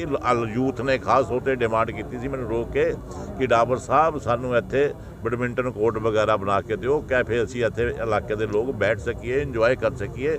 ਇਹ ਉਹਨਾਂ ਦੇ ਕਹਿਣ 'ਤੇ ਬਣਾਇਆ ਗਿਆ। ਔਰ ਮੈਂ ਹਲਕੇ ਦਾ ਮੈਂ ਵਿਕਾਸ ਦੀ ਰਾਹ 'ਤੇ ਚੱਲ ਰਿਹਾ। ਮੈਂ ਵਿਕਾਸ ਦੀ ਰਾਹ 'ਤੇ ਚੱਲਦੇ ਜਾਣਾ। ਜਿੰਨੇ ਮਰਜ਼ੀ ਰੋੜੇ ਟਿਕਾਉਣ ਦੀ ਕੋਸ਼ਿਸ਼ ਕਰਨ, ਜਿੰਨਾ ਮਰਜ਼ੀ ਰੋਕਣ ਦੀ ਕੋਸ਼ਿਸ਼। ਲੁਧਿਆਣਾ ਦੇ ਗਿੱਲ ਰੋਡ ਵਿਖੇ ਕੋਰੋਨਾ ਵੈਕਸੀਨੇਸ਼ਨ ਦਾ ਕੈਂਪ ਲਗਾਇਆ ਗਿਆ। ਇਹ camp MS Pogal and industries area ਵੱਲੋਂ ਆਯੋਜਿਤ ਕੀਤਾ ਗਿਆ। ਇਸ ਦੌਰਾਨ ਤਕਰੀਬਨ 150 ਲੋਕਾਂ ਦਾ ਟੀਕਾਕਰਨ ਡਾਕਟਰ ਰਿਤੂ ਗੁਪਤਾ ਅਤੇ ਉਹਨਾਂ ਦੀ ਟੀਮ ਦੀ ਦੇਖਰੇਖ ਹੇਠਾਂ ਕੀਤਾ ਗਿਆ। ਉਧਰ BRS ਨਗਰ ਵਿਖੇ ਭਾਰਤੀ ਜਨਤਾ ਪਾਰਟੀ ਦੇ ਆਗੂ ਐਡਵੋਕੇਟ ਵਿਕਰਮ ਸਿੱਧੂ ਦੀ ਅਗਵਾਈ ਵਿੱਚ ਵੀ ਕੋਰੋਨਾ ਵੈਕਸੀਨੇਸ਼ਨ ਕੈਂਪ ਲਗਾਇਆ ਗਿਆ, ਜਿਸ ਵਿੱਚ ਲੋਕਾਂ ਨੇ ਵੱਧ ਚੜ੍ਹ ਕੇ ਹਿੱਸਾ ਲਿਆ। ਦੇਖੋ, ਸਰਕਾਰ ਨੇ ਜਿਹੜਾ ਇਹ ਨਵਾਂ ਉਪਰਾਲਾ ਸ਼ੁਰੂ ਕੀਤਾ ਹੈ, ਉਹਦੇ ਵਿੱਚ ਇਹ ਘਰ ਘਰ ਜਾ ਕੇ ਜਿਹੜਾ ਟੀਕਾਕਰਨ ਕੀਤਾ ਜਾ ਰਿਹਾ, ਉਸੇ ਮੁਹਿੰਮ ਨੂੰ ਦੇਖਦੇ ਹੋਏ ਅੱਜ ਸਾਡੀ ਫੈਕਟਰੀ ਦੇ ਵਿੱਚ MS ਪੋਗਲ ਐਂਡ ਸੰਸ ਦੇ ਵਿੱਚ ਇਹ ਕੈਂਪ ਲਾਇਆ ਗਿਆ ਹੈ, ਜਿਹੜਾ ਕਿ ਸਵੇਰੇ 9 ਵਜੇ ਤੋਂ ਚੱਲਿਆ ਆ। ਹੁਣ ਤੱਕ ਜਿਹੜਾ ਹੈ 100 ਤੋਂ ਉੱਤੇ ਬੰਦਿਆਂ ਨੂੰ ਟੀਕਾ ਲੱਗ ਚੁੱਕਿਆ ਹੈ। ਸਾਡੀ ਫੈਕਟਰੀ ਦੇ ਵਿੱਚ ਜਾਂ ਸਾਡੇ ਨਾਲ 2-4 ਫੈਕਟਰੀਆਂ ਹੈਗੀਆਂ ਜਿਹੜੇ ਉੱਥੋਂ ਦੇ ਵੀ ਬੰਦੇ ਆ ਕੇ ਜਿਹੜੇ ਉਹ ਟੀਕਾਕਰਨ ਕਰਵਾ ਰਹੇ ਆ। ਇਹ ਫ੍ਰੀ ਆਫ ਕਾਸਟ ਸਰਕਾਰ ਨੇ ਦਿੱਤਾ ਹੈ। ਪਹਿਲਾਂ ਸਾਨੂੰ ਇੰਡਸਟਰੀਲਿਸਟਾਂ ਨੂੰ ਪ੍ਰੋਬਲਮ ਇਹ ਆ ਰਹੀ ਸੀ, ਜਦੋਂ ਸਾਡੇ ਬੰਦੇ ਸਰਕਾਰੀ ਹਸਪਤਾਲ ਦੇ ਵਿੱਚ ਜਾਂਦੇ ਸੀ ਲਾਉਣ ਵਾਸਤੇ, ਉੱਥੇ ਰਸ਼ ਕਾਫੀ ਹੁੰਦਾ ਸੀਗਾ, ਟਾਈਮ ਬੜਾ ਲੱਗਦਾ ਸੀ। ਇਸ ਕਰਕੇ ਜਿਹੜੀ ਇਹ ਲੇਬਰ ਜਾਣਾ ਨਹੀਂ ਸੀ ਚਾਹੁੰਦੀ ਅਤੇ ਪ੍ਰਾਈਵੇਟ ਹਸਪਤਾਲ ਦੇ ਵਿੱਚ ਪੈਸੇ ਲੱਗਦੇ ਸੀ, ਉਹ ਤਾਂ ਨਹੀਂ ਸੀ ਲਵਾਉਂਦੇ। ਇਹ ਜਿਹੜਾ ਉਪਰਾਲਾ ਹੁਣ ਹੋਇਆ ਸਰਕਾਰ ਵੱਲੋਂ ਵੀ, ਤੁਹਾਡੀ ਫੈਕਟਰੀਆਂ ਦੇ ਵਿੱਚ ਜਾਂ ਜਿਹੜੀਆਂ ਧਰਮਸ਼ਾਲਾ ਜਾਂ ਇੱਦਾਂ ਜਿਹੜੇ ਕਮਿਊਨਿਟੀ ਸੈਂਟਰ ਜਾਂ NGOs ਨੇ, ਉੱਥੇ ਫ੍ਰੀ ਆਫ ਕਾਸਟ ਜਿਹੜਾ ਇਹ ਲਾ ਰਹੇ ਨੇ, ਅਤੇ ਉਹਦੇ ਨਾਲ ਹਰ ਬੰਦਾ ਜਿਹੜਾ ਹੈਗਾ ਉਤਸ਼ਾਹਿਤ ਹੋ ਕੇ ਇਹਨੂੰ ਲਵਾਉਣ ਲੱਗ ਗਿਆ। ਪਰ ਇਹ ਬਹੁਤ ਵਧੀਆ ਮੁਹਿੰਮ ਆ। ਇਸ ਕਰੋਨਾ ਦੀ ਬਿਮਾਰੀ ਤੋਂ ਪੀੜਤਾਂ ਔਰ ਸਾਰਾ ਸੰਸਾਰ ਇਸ ਬਿਮਾਰੀ ਨੂੰ ਸਹਿਣ ਕਰਦਾ ਆ ਰਿਹਾ ਸੀ। ਭਾਰਤ ਸਰਕਾਰ ਦੇ ਮਾਨਯੋਗ ਪ੍ਰਧਾਨ ਮੰਤਰੀ ਨਰਿੰਦਰ ਮੋਦੀ ਜੀ ਦੀ ਅਗਵਾਈ ਹੇਠ ਸਾਡੇ ਭਾਰਤ ਦੇ ਵਿਗਿਆਨੀਆਂ ਨੇ ਇਸ ਕੋਵਿਡ-19 ਦਾ ਵੈਕਸੀਨ ਡਿਵੈਲਪ ਕਰਕੇ ਸਾਰੇ ਸੰਸਾਰ ਦੇ ਵਿੱਚ ਬਹੁਤ ਵੱਡਾ ਇੱਕ ਮਾਣ ਪ੍ਰਾਪਤ ਕੀਤਾ। ਔਰ ਇਸੇ ਹੀ ਮੁਹਿੰਮ ਦੇ ਦੌਰਾਨ ਸਾਡੀ ਭਾਰਤ ਸਰਕਾਰ ਨੇ ਇੱਕ ਟੀਚਾ ਮਿਥਿਆ ਕਿ ਭਾਰਤ ਦੇ ਹਰੇਕ ਨਾਗਰਿਕ ਨੂੰ, ਹਰੇਕ ਤਰ੍ਹਾਂ ਦੇ ਵਿਅਕਤੀ ਨੂੰ, ਹਰੇਕ ਵਰਗ ਵਿੱਚ ਜਾ ਕੇ ਇਸ ਟੀਕਾਕਰਨ ਮੁਹਿੰਮ ਨੂੰ ਸਫਲ ਬਣਾਇਆ ਜਾ ਸਕੇ, ਜਿਸ ਦੇ ਤਹਿਤ ਪਿਛਲੇ ਹੀ ਕੁਝ ਦਿਨਾਂ ਦੇ ਵਿੱਚ ਸਾਡੇ ਭਾਰਤ ਦੇ ਪ੍ਰਧਾਨ ਮੰਤਰੀ ਨਰਿੰਦਰ ਮੋਦੀ ਜੀ ਦੀ ਅਗਵਾਈ ਹੇਠ, JP ਨੱਡਾ ਸਾਹਿਬ ਜੀ ਦੀ ਅਗਵਾਈ ਹੇਠ ਇੱਕ ਟੀਚਾ ਮਿਥਿਆ ਗਿਆ ਕਿ ਰੋਜ਼ਾਨਾ 50 ਲੱਖ ਤੋਂ ਵੱਧ ਵੈਕਸੀਨ ਭਾਰਤ ਦੇ ਨਾਗਰਿਕਾਂ ਨੂੰ ਲਗਾਏ ਜਾਣਗੇ। ਰਾਏਕੋਟ ਵਿਖੇ ਸ਼ਹਿਰ ਦੀਆਂ ਧਾਰਮਿਕ ਤੇ ਸਮਾਜਿਕ ਜਥੇਬੰਦੀਆਂ ਦੇ ਸਹਿਯੋਗ ਨਾਲ ਜਨਤਕ ਥਾਵਾਂ ਤੇ ਕੋਰੋਨਾ ਵੈਕਸੀਨੇਸ਼ਨ ਟੀਕਾਕਰਨ ਸੰਬੰਧੀ ਵਿਸ਼ੇਸ਼ ਕੈਂਪ ਲਗਾਏ ਜਾ ਰਹੇ ਹਨ। ਇਸੇ ਤਹਿਤ ਰਾਏਕੋਟ ਦੇ ਅਗਰਵਾਲ ਜੰਜ ਘਰ ਵਿੱਚ ਸੰਸਥਾ ਗ੍ਰੀਨ ਇਨਿਸਟਰੀਜ਼ ਦੇ ਸਹਿਯੋਗ ਨਾਲ ਕਮਲ ਬਾਂਸਲ ਦੀ ਅਗਵਾਈ ਹੇਠ ਵਿਸ਼ੇਸ਼ ਕੋਰੋਨਾ ਵੈਕਸੀਨੇਸ਼ਨ ਕੈਂਪ ਲਗਾਇਆ ਗਿਆ। ਇਸ ਮੌਕੇ ਹਲਕਾ ਇੰਚਾਰਜ ਕਾਮਿਲ ਵੋਪਾ ਰਾਏ ਦੇ SDM ਡਾਕਟਰ ਹਿਮਾਂਸ਼ੂ ਗੁਪਤਾ ਨੇ ਵੀ ਸ਼ਿਰਕਤ ਕੀਤੀ। ਮੌਕੇ ਤੇ ਬੋਲਦਿਆਂ ਹਲਕਾ ਇੰਚਾਰਜ ਨੇ ਕਿਹਾ ਕਿ ਲੋਕਾਂ ਵਿੱਚ ਕੋਰੋਨਾ ਵੈਕਸੀਨ ਪ੍ਰਤੀ ਰੁਝਾਨ ਵਧ ਰਿਹਾ ਹੈ ਅਤੇ ਵੈਕਸੀਨ ਲਗਾਉਣਾ ਹੀ ਅਸਲ ਬਚਾਅ ਹੈ। ਡਾਕਟਰ ਸਾਹਿਬ, ਜਿਹੜੀ ਇਹ ਦੂਜੀ ਕਰੋਨਾ ਦਾ ਦੁਬਾਰਾ ਨਵਾਂ ਦੌਰ ਸ਼ੁਰੂ ਹੋਇਆ, ਕਿੰਨਾ ਕੁ ਖਤਰਨਾਕ ਹੈ ਹਿਊਮਨ ਦੇ ਲਈ, ਔਰ ਲੋਕਾਂ ਨੂੰ ਕੀ ਸਾਵਧਾਨੀਆਂ ਦੇ ਲਈ ਵਰਤਣੀਆਂ ਚਾਹੀਦੀਆਂ ਨੇ? ਜਿਹੜੀ ਦੂਜੀ ਲਹਿਰ ਹੈਗੀ ਹੈ, ਦੂਜਾ ਦੌਰ ਹੈ ਕਰੋਨਾ ਦਾ, ਉਹ ਪਹਿਲਾਂ ਨਾਲੋਂ ਜ਼ਿਆਦਾ ਖਤਰਨਾਕ ਹੈ ਇਸ ਵਾਰ। ਉਹਦਾ ਕਾਰਨ ਹੈ ਕਿ ਜਿਹੜਾ ਵਾਇਰਸ ਸੀਗਾ ਉਹ ਥੋੜ੍ਹੀ ਜਿਹੀ ਚੇਂਜ ਆ ਗਈ ਉਹਦੀ ਸਟਰਕਚਰ ਦੇ ਵਿੱਚ। ਉਹ ਜਿਹੜਾ ਇੰਗਲੈਂਡ ਦਾ ਵਾਇਰਸ ਸੀਗਾ ਉਸ ਟਾਈਪ ਦਾ ਪੰਜਾਬ ਦੇ ਵਿੱਚ ਵੀ ਆ ਗਿਆ। ਜ਼ਿਆਦਾਤਰ ਲੋਕਾਂ ਨੂੰ ਉਹੀ ਹੈ। ਇਹ ਵਾਇਰਸ ਦੀਆਂ ਦੋ ਮਾੜੀਆਂ ਚੀਜ਼ਾਂ ਨੇ। ਇੱਕ ਤਾਂ ਇੱਕ ਤੋਂ ਦੂਜੇ ਜ਼ਿਆਦਾ ਸਪੀਡ ਨਾਲ ਹੁੰਦਾ ਹੈ, ਕਿ ਜੇ 5 ਬੰਦੇ ਨੇ ਤਾਂ 5 ਤੋਂ ਇਹਦੀ ਜਿਹੜੀ ਸਪੀਡ ਹੈ ਇਨਫੈਕਸ਼ਨ ਦੂਜੇ ਨੂੰ ਕਰਨ ਨੂੰ ਉਹ ਜ਼ਿਆਦਾ ਹੈ ਪਹਿਲੇ ਵਾਲੇ ਵਾਇਰਸ ਨਾਲੋਂ। ਦੂਜਾ, ਇਹ ਵਾਇਰਸ ਛੋਟੀ ਉਮਰ ਦੇ ਲੋਕਾਂ ਨੂੰ ਜ਼ਿਆਦਾ ਇਨਵੋਲਵ ਕਰ ਰਿਹਾ। ਤੀਜਾ, ਇਹ ਵਾਇਰਸ ਹੈ ਜਿਹੜਾ ਪਹਿਲਾਂ ਵਾਲਾ ਵਾਇਰਸ ਸੀਗਾ 60 ਸਾਲ ਤੋਂ ਵੱਧ ਸੀ, ਜਿਹੜੀ ਉਹਨਾਂ ਦੀ ਜਿਹੜੀ ਡੈਥ ਸੀਗੀ ਉਹ ਜ਼ਿਆਦਾ ਹੁੰਦੀਆਂ ਸੀ। ਪਰ ਇਹ ਵਾਇਰਸ ਕਿਉਂਕਿ ਇੰਨੀ ਸਪੀਡ ਨਾਲ ਵੱਧ ਰਿਹਾ ਅਤੇ ਇੰਨਾ ਇਨਫੈਕਸ਼ੀਅਸ ਹੈ ਅਤੇ ਸੀਰੀਅਸ ਵਾਲਾ ਹੈ, ਇਹ 45 ਤੋਂ 60 ਸਾਲ ਦੀ ਜਿਹੜੀ ਉਮਰ ਦੇ ਲੋਕ ਹੈ ਉਹਨਾਂ ਨੂੰ ਵੀ ਇਨਵੋਲਵ ਕਰ ਰਿਹਾ ਅਤੇ ਉਹਨਾਂ ਦੇ ਫੇਫੜਿਆਂ ਨੂੰ ਇਨਵੋਲਵ ਕਰ ਰਿਹਾ। ਇਸ ਕਰਕੇ ਇਹ ਜ਼ਿਆਦਾ ਇਨਫੈਕਸ਼ੀਅਸ ਅਤੇ ਜ਼ਿਆਦਾ ਘਾਤਕ ਹੈ। ਕੋਰੋਨਾ ਕੈਂਪ ਲੁਧਿਆਣਾ ਦੇ ਵਾਰਡ ਨੰਬਰ 84 ਵਿਖੇ ਇੱਕ ਨਿੱਜੀ ਸਕੂਲ ਵਿੱਚ ਕੋਰੋਨਾ ਵੈਕਸੀਨੇਸ਼ਨ ਦਾ ਮੁਫਤ ਕੈਂਪ ਲਗਾਇਆ ਗਿਆ। ਇਸ ਦੌਰਾਨ ਕਾਂਗਰਸੀ ਯੂਥ ਆਗੂ ਦੀਪਕ ਹੰਸ ਨੇ ਦੱਸਿਆ ਕਿ ਸਾਨੂੰ ਟੀਕੇ ਦੀ ਲੋੜ ਨਹੀਂ ਬਲਕਿ ਵਾਇਰਸ ਤੋਂ ਡਰਨ ਦੀ ਲੋੜ ਹੈ। ਉਹਨਾਂ ਅਪੀਲ ਕੀਤੀ ਕਿ ਵੱਧ ਤੋਂ ਵੱਧ ਲੋਕ ਕੋਰੋਨਾ ਵੈਕਸੀਨ ਲਗਾਉਣ ਤਾਂ ਜੋ ਸਾਨੂੰ ਇਸ ਬਿਮਾਰੀ ਤੋਂ ਰਾਹਤ ਮਿਲ ਸਕੇ। ਅੱਜ ਵਾਰਡ ਨੰਬਰ 84 'ਚ ਕਰੋਨਾ ਦੀ ਵੈਕਸੀਨ ਦਾ ਜਿਹੜਾ ਅੱਜ ਕੈਂਪ ਲਗਾਇਆ ਗਿਆ ਐਮਐਲਏ ਸ਼੍ਰੀ ਰਕੇਸ਼ ਪਾਂਡੇ ਜੀ ਦੇ ਦਿਸ਼ਾ ਨਿਰਦੇਸ਼ਾਂ ਦੇ। ਕਿੰਨੇ ਕੁ ਲੋਕ ਆ ਗਏ ਨੇ, ਕੀ ਮੈਸੇਜ ਦੇਣਾ ਚਾਹੁੰਦੇ ਲੋਕਾਂ ਨੂੰ? ਲੋਕੀ ਥੋੜਾ ਟੀਕੇ ਤੋਂ ਸ਼ਾਇਦ ਗਲਤ ਅਫਵਾਹਾਂ ਵਾ ਜਿਹੜਾ ਡਰ ਰਹੇ ਆ ਲੋਕੀ, ਪਰ ਟੀਕੇ ਤੋਂ ਡਰਨ ਦੀ ਜ਼ਰੂਰਤ ਨਹੀਂ ਹੈਗੀ, ਵਾਇਰਸ ਤੋਂ ਡਰਨ ਦੀ ਜ਼ਰੂਰਤ ਹੈ। ਤੇ ਜਿਹੜਾ ਲੋਕੀ ਗਲਤ ਪ੍ਰਚਾਰ ਕਰ ਰਹੇ ਆ ਉਹ ਬਿਲਕੁਲ ਗਲਤ ਹੈ ਤੇ ਟੀਕਾ ਲਗਵਾਉਣਾ ਚਾਹੀਦਾ। ਅਸੀਂ ਆਪ ਵੀ ਲਵਾਇਆ ਵਾ ਟੀਕਾ। ਤੇ ਜੇ ਆਪਾਂ ਇੱਕ ਆਪਣੇ ਸਮਾਜ 'ਚ ਵਧੀਆ ਆਪਾਂ ਘੁੰਮਣਾ ਫਿਰਨਾ, ਹਰ ਜਗ੍ਹਾ ਜਾਣਾ ਵਾ, ਤੇ ਉਹਦੇ ਲਈ ਆਪਾਂ ਨੂੰ ਚਾਹੀਦਾ ਕਿ ਇੰਜੈਕਸ਼ਨ ਲਗਾ ਲੈਣਾ ਚਾਹੀਦਾ। ਲੁਧਿਆਣਾ ਵਿਖੇ ਫੁਵਾਰਾ ਚੌਂਕ ਨਜ਼ਦੀਕ ਇੱਕ ਪਰਿਵਾਰ ਦਾ ਕੁੱਤਾ ਟੀਵਾ ਲਾਪਤਾ ਹੋ ਗਿਆ, ਜਿਸ ਨੂੰ ਵਾਪਸ ਕਰਨ ਵਾਲੇ ਨੂੰ ਪਰਿਵਾਰ ਨੇ 20,000 ਦਾ ਇਨਾਮ ਰੱਖਿਆ। ਪਰਿਵਾਰ ਦਾ ਕਹਿਣਾ ਹੈ ਕਿ ਟੀਵਾ ਸਾਡੇ ਲਈ ਸਾਡੇ ਪਰਿਵਾਰ ਦਾ ਹੀ ਮੈਂਬਰ ਹੈ। ਉਹਨਾਂ ਦੱਸਿਆ ਕਿ ਟੀਵਾ ਦੇ ਪਰਿਵਾਰ 'ਚ 3 ਮੈਂਬਰ ਹਨ ਅਤੇ ਉਸਦੇ 2 ਬੱਚੇ ਹਨ ਜੋ ਸਾਰਾ ਦਿਨ ਗੁੰਮਸੁਮ ਸੋਫੇ ਨੀਚੇ ਬੈਠੇ ਰਹਿੰਦੇ ਹਨ। ਉਹਨਾਂ ਕਿਹਾ ਕਿ ਸਵੇਰੇ 5 ਵਜੇ ਦਰਵਾਜ਼ਾ ਖੁੱਲ੍ਹਾ ਰਹਿ ਗਿਆ, ਜਿਸ ਕਾਰਨ ਉਹ ਕਿਤੇ ਚਲੀ ਗਈ। ਪਰਿਵਾਰ ਵੱਲੋਂ ਅਪੀਲ ਕੀਤੀ ਜਾ ਰਹੀ ਹੈ ਕਿ ਜਿਸ ਕੋਲ ਵੀ ਟੀਵਾ ਹੈ ਉਹ ਉਹਨਾਂ ਨੂੰ ਵਾਪਸ ਕਰ ਦੇਵੇ। ਉਹ ਮੇਰੇ ਘਰ ਦਾ ਸਦੱਸਿਆ ਹੈ, ਮੇਰੇ ਘਰ ਦਾ ਉਹ ਸਭ ਤੋਂ ਇੰਪੋਰਟੈਂਟ ਮੈਂਬਰ ਹੈ। ਸੋ ਮੇਰਾ ਤਾਂ ਬੱਚਾ ਗਿਆ ਹੈ, ਕਿਸੇ ਦੇ ਭਾਅ ਦਾ ਜੇ ਡੌਗੀ ਉਹਨੂੰ ਕੋਈ ਸਮਝ ਰਿਹਾ ਤਾਂ ਪਲੀਜ਼ ਮੇਰੀ ਬੇਨਤੀ ਹੈ ਮੈਨੂੰ ਦੇ ਦਿਓ। ਮੈਂ ਬੱਚੇ ਰੱਖੇ ਹੈ, ਮੈਂ ਡੌਗ ਨਹੀਂ ਰੱਖਦੀ।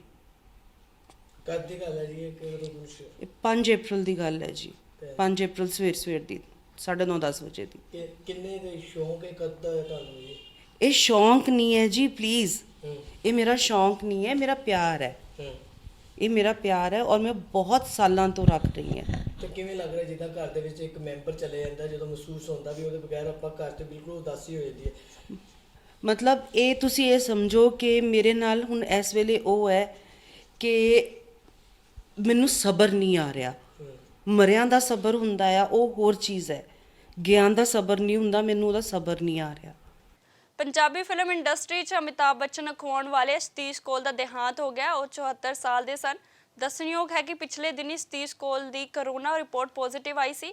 ਕਈ ਪੰਜਾਬੀ ਫਿਲਮਾਂ ਵਿੱਚ ਕੰਮ ਕਰਨ ਤੋਂ ਇਲਾਵਾ ਸਤੀਸ਼ ਕੋਲ ਅਭਿਨੇਤਾ ਅਮਿਤਾਭ ਬੱਚਨ ਦੇ ਦਲੀਪ ਕੁਮਾਰ ਨਾਲ ਵੀ ਕੰਮ ਕਰ ਚੁੱਕੇ ਹਨ।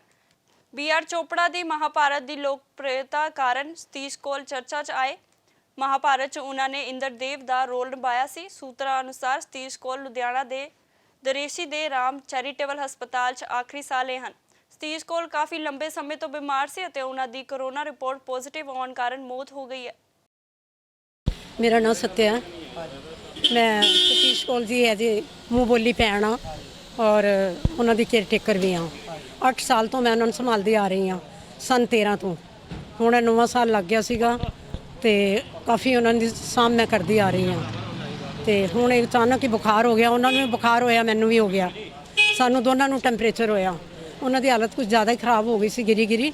ਅਸੀਂ ਹਸਪੀਟਲ ਲੈ ਆਏ ਕਿ ਵੀ ਚਲੋ ਉੱਥੇ ਦਿਖਾਉਂਦੇ ਹਾਂ, ਗਲੂਕੋਸ ਵਗੈਰਾ ਲਗਾਉਂਦੇ ਹਾਂ। ਇੱਥੇ ਲੈ ਕੇ ਆਏ ਹਾਂ ਪਰਸੋਂ।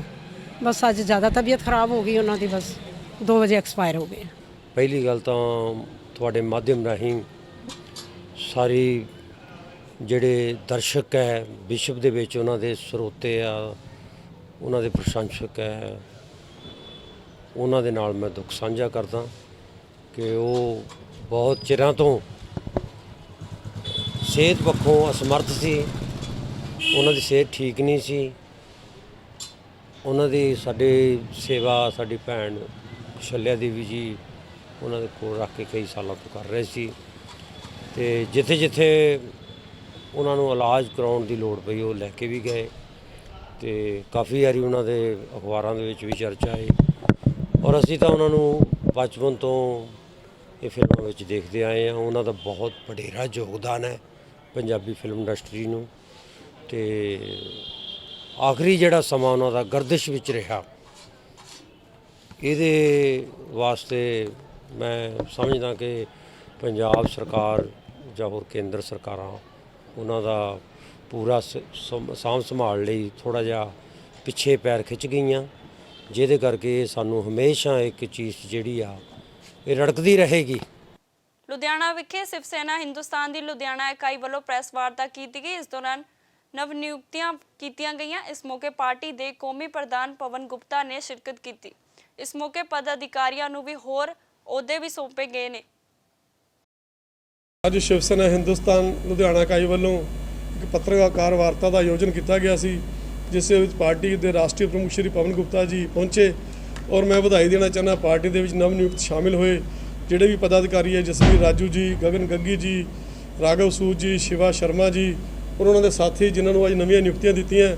ਮੈਂ ਸਮਝਦਾ ਇਸ ਦੇ ਨਾਲ ਪਾਰਟੀ ਹੋਰ ਮਜ਼ਬੂਤ ਹੋਏਗੀ ਔਰ ਇਹ ਸਾਰੇ ਜਿਹੜੇ ਪਦਾਧਿਕਾਰੀ ਆਫਿਸ ਬੇਅਰ ਹੈ ਪਹਿਲਾਂ ਤੋਂ ਹੀ ਪਾਰਟੀ ਦਾ ਅੱਛਾ ਕੰਮ ਕਰ ਰਹੇ ਸੀ। ਇਹਨਾਂ ਦੇ ਅੱਛੇ ਕੰਮ ਨੂੰ ਦੇਖਦੇ ਹੋਏ ਸਾਡੇ ਵੱਲੋਂ ਸੰਜੀਵ ਦੇਮ ਜੀ ਔਰ ਦਵਿੰਦਰ ਬਗੜੀਆ ਜੀ ਵੱਲੋਂ ਇੱਕ ਸਿਫਾਰਿਸ਼ ਪ੍ਰਧਾਨ ਜੀ ਨੂੰ ਕੀਤੀ ਗਈ ਸੀ ਕਿ ਇਹਨਾਂ ਨੂੰ ਕੋਈ ਜ਼ਿੰਮੇਵਾਰੀ ਦੇ ਕੇ ਨਵਾਜਿਆ ਜਾਵੇ ਤਾਂ ਕਿ ਇਹ ਹੋਰ ਵੀ ਤਕੜੇ ਹੋ ਕੇ ਪਾਰਟੀ ਦਾ ਕੰਮ ਕਰ ਸਕਣ। ਔਰ ਮੈਂ ਸਮਝਦਾ ਇਹ ਹੋਰ ਵੀ ਤਕੜੇ ਹੋ ਕੇ ਪਾਰਟੀ ਦਾ ਕੰਮ ਕਰਨਗੇ। ਉਹਨਾਂ ਨੂੰ ਸਾਡੇ ਵੱਲੋਂ ਬਹੁਤ-ਬਹੁਤ ਵਧਾਈ ਹੈ। ਲੁਧਿਆਣਾ ਤੇ ਸਰਗੋਦਾ ਕਲੋਨੀ ਵਿਖੇ ਭਾਰਤੀ ਯੋਗ ਸੰਸਥਾ ਵੱਲੋਂ ਯੋਗਾ ਕੈਂਪ ਲਗਾਇਆ ਗਿਆ। ਯੋਗ ਸਾਧਨਾ ਦੇ 55ਵੇਂ ਸਥਾਪਨਾ ਦਿਵਸ ਮੌਕੇ ਇਹ ਕੈਂਪ ਲਗਾਇਆ ਗਿਆ, ਜਿਸ ਵਿੱਚ ਬਹੁ ਗਿਣਤੀ 'ਚ ਲੋਕ ਸ਼ਾਮਿਲ ਹੋਏ ਅਤੇ ਯੋਗ ਕੀਤਾ ਗਿਆ। ਇਸ ਮੌਕੇ ਪ੍ਰਬੰਧਕਾਂ ਨੇ ਕਿਹਾ ਕਿ ਕੋਈ ਵੀ ਅਜਿਹੀ ਬਿਮਾਰੀ ਨਹੀਂ ਹੈ ਜੋ ਯੋਗ ਨਾਲ ਠੀਕ ਨਹੀਂ ਹੋ ਸਕਦੀ। ਯੋਗ ਨਾਲ ਹੀ ਇਨਸਾਨ ਤੰਦਰੁਸਤ ਰਹਿੰਦਾ ਹੈ। जो किसी धर्म, जाति और विरसे के ऊपर नहीं चलती। इसका लक्ष्य है वसुदेव कुटुंबकम, सारा संसार सुखी हो, चाहे वो अमेरिका है, चाहे चीन है, चाहे पाकिस्तान है, चाहे भारत है, पूरा विश्व को। इसके लिए साधन चुना है योग और इसका लक्ष्य है जियो और जीवन दो। अपने आपको भी जीना है, दूसरों को जीवन देना है, ये नहीं भी जियो और जीने दो नहीं है इसका लक्ष्य। ये 10 अप्रैल 1967 से चल रही है। हमारे संस्थान में कोई डोनेशन बॉक्स नहीं है, कोई रसीद बुक नहीं बनी आज तक। हम जो भी कोई प्रोग्राम करते हैं, जैसे इस पार्क में प्रोग्राम हो रहा है, इन्हीं साधकों ने अपने पास से उठा करके, किसी धर्म के हम विरोधी नहीं हैं। जान तो पहला एक नज़र अहम सुर्खियां वाल।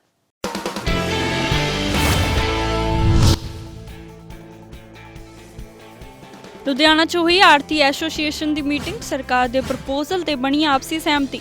ਆੜਤੀਆਂ ਵੱਲੋਂ ਲਈ ਗਈ ਹੜਤਾਲ ਵਾਪਸ। ਸਰਕਾਰ ਆੜਤੀਆਂ ਦਾ 131 ਕਰੋੜ ਰੁਪਏ ਦਾ ਬਕਾਇਆ ਦੇਣ ਨੂੰ ਤਿਆਰ।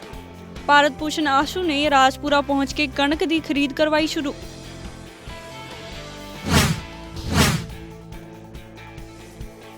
ਖੰਨਾ ਦੇ ਇਕੋਲਾਹਾ 'ਚ ਏਟੀਐਮ ਦੀ ਕੀਤੀ ਗਈ ਲੁੱਟ। ਲੁਟੇਰਿਆਂ ਵੱਲੋਂ ਏਟੀਐਮ ਕੱਟਣ ਸਮੇਂ ਲੱਗੀ ਅੱਗ।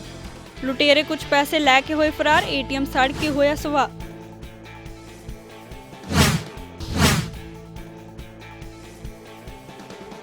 ਮਿਨੀ ਰੋਜ਼ ਗਾਰਡਨ ਬਾਹਰ ਸੁਰਿੰਦਰ ਡਾਵਰ ਕੀਤੀ ਪ੍ਰੈਸ ਵਾਰਤਾ।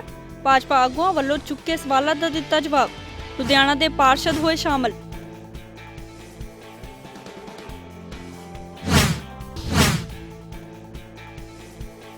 ਦਿੱਗਜ ਪੰਜਾਬੀ ਅਦਾਕਾਰ ਸਤੀਸ਼ ਕੋਲ ਦਾ ਹੋਇਆ ਦੇਹਾਂਤ। ਲੁਧਿਆਣਾ ਦੇ ਜੈਰਾਮ ਚੈਰੀਟੇਬਲ ਹਸਪਤਾਲ 'ਚ ਲਈ ਆਖਰੀ ਸਾਲ।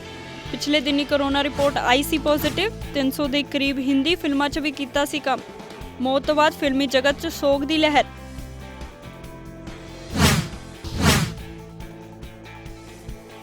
ਲੁਧਿਆਣਾ 'ਚ ਲਾਇਆ ਗਿਆ ਯੋਗ ਕੈਂਪ। ਜੀਓ ਤੇ ਜੀਵਨ ਦੋ ਵਿਸ਼ੇ ਤਹਿਤ ਲਾਇਆ ਗਿਆ ਕੈਂਪ। ਬਹੁ ਗਿਣਤੀ 'ਚ ਲੋਕ ਹੋਏ ਸ਼ਾਮਿਲ।